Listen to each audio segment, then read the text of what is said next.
Recently Russia की एक बड़ी आर्म्स एक्सपोर्ट कंपनी रोसोबुरोन एक्सपोर्ट और भारत की state run defence company BDL यानी भारत डायनामिक्स लिमिटेड ने पैंसीर एयर डिफेंस सिस्टम के नए वेरिएंट्स पर मिलकर काम करने के लिए एक MOU यानी मेमोरेंडम ऑफ अंडरस्टैंडिंग साइन किया है। यह स्टेप भारत की एयर डिफेंस कैपेबिलिटीज को और भी मजबूत बनाने के लिए उठाया गया है। पैंसीर एक एडवांस्ड एयर डिफेंस सिस्टम है जो मिसाइल और गन दोनों का इस्तेमाल करके हवाई और ड्रोन अटैक से बचाव करता है।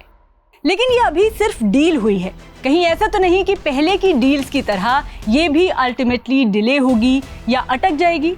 तो इसी पर बात करेंगे वीडियो में और एनालाइज करेंगे कि क्यों पिछले कुछ दिनों में भारत की डिफेंस डील्स में कई रोड़े आ रहे हैं, भारत को दूसरे देशों से हथियार मिलने में देरी क्यों हो रही है और इससे भारत को क्या नुकसान है। मेरा नाम है हरीम और आप देख रहे हैं स्विच। भारत डायनामिक्स लिमिटेड ने 8 नवंबर को एक्स पर पोस्ट करके बताया कि उसने रोसोबुरोन एक्सपोर्ट के साथ पैंसीर वेरिएंट्स पर मिलकर काम करने के लिए MOU साइन किया है। इस एग्रीमेंट की डिटेल अब तक पब्लिक नहीं की गई है। ये meeting India Russia inter governmental commission के डिफेंस कोऑपरेशन सब ग्रुप के साइडलाइंस पर हुई, जो गोवा में ऑर्गेनाइज हुई थी। रशिया ने पहले भी भारत को पैंसीर सिस्टम ऑफर किया था, जो मिसाइल और गन सिस्टम का कॉम्बिनेशन है। ये सिस्टम छोटी मिलिट्री, एडमिनिस्ट्रेटिव और इंडस्ट्रियल फैसिलिटीज को एयरक्राफ्ट और क्रूज मिसाइल से डिफेंड करने के लिए डिजाइन किया गया है। ये सिस्टम भारत के लिए काफी रेलेवेंट है और पहले के एक और एयर डिफेंस सिस्टम के कॉन्ट्रैक्ट के लिए कंटेंडर रहा है, लेकिन वो कॉन्ट्रैक्ट अब तक फाइनलाइज नहीं हुआ है। ये इंटरगवर्नमेंटल कमीशन दोनों देशों के डिफेंस मिनिस्टर्स के अंडर आती है और उम्मीद है कि कमीशन की मीटिंग भी जल्द होगी।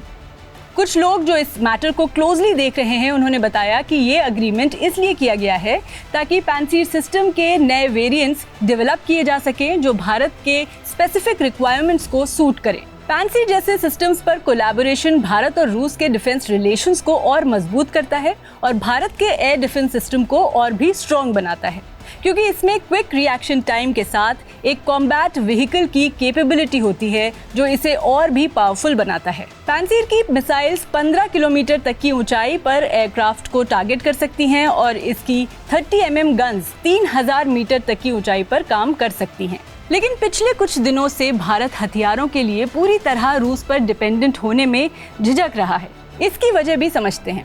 दरअसल रूस भारत का सबसे बड़ा डिफेंस सप्लायर रहा है और भारत के आर्म्ड फोर्सेस के करीब 60% हथियार रूस से आते हैं। पिछले 2 दशकों में सिर्फ रूस ने ही भारत को 65% हथियार सप्लाई किए हैं। इनकी वैल्यू 4.9 लाख करोड़ से भी ज्यादा की है।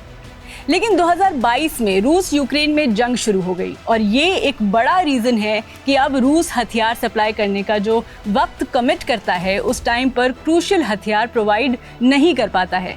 जंग जब से शुरू हुई है तब से अब तक रूसी हथियारों की बिक्री में 60% गिरावट आई है, क्योंकि जंग के बीच रूस की वेपन्स इंडस्ट्री अपनी ज़रूरत के हिसाब से हथियार बनाने पर फोकस कर रही है और फिर भी हथियारों की कमी से जूझ रही है।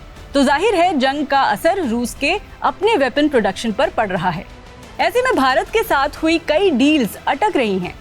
बताते हैं कि वो कौन से हथियार हैं जो रूस वक्त पर भारत को सप्लाई नहीं कर पा रहा। पहले है S-400 डिफेंस सिस्टम की बैटरीज, जो अब तक 5 में से 3 ही डिलीवर हुई हैं।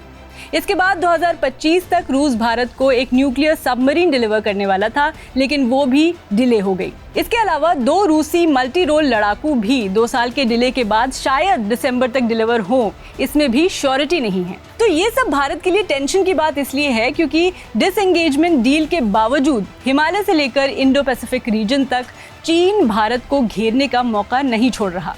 हाल ही में ये भी पता चला है कि चीन ईस्टर्न लद्दाख के एरिया में अंडरग्राउंड बंकर्स बना रहा है जो गोला बारूद स्टोर करने में काम आ सकता है। तो चीन और पाकिस्तान जैसे देशों के ऐसे नापाक इरादों से जूझने के लिए भारत को काफी प्रिपेयर्ड रहना जरूरी है और इसी वजह से रूस से हथियार सप्लाई डिलेज को देखते हुए भारत अब हथियारों के लिए फ्रांस और अमेरिका का भी रुख कर रहा है। For more such informative videos keep watching switch.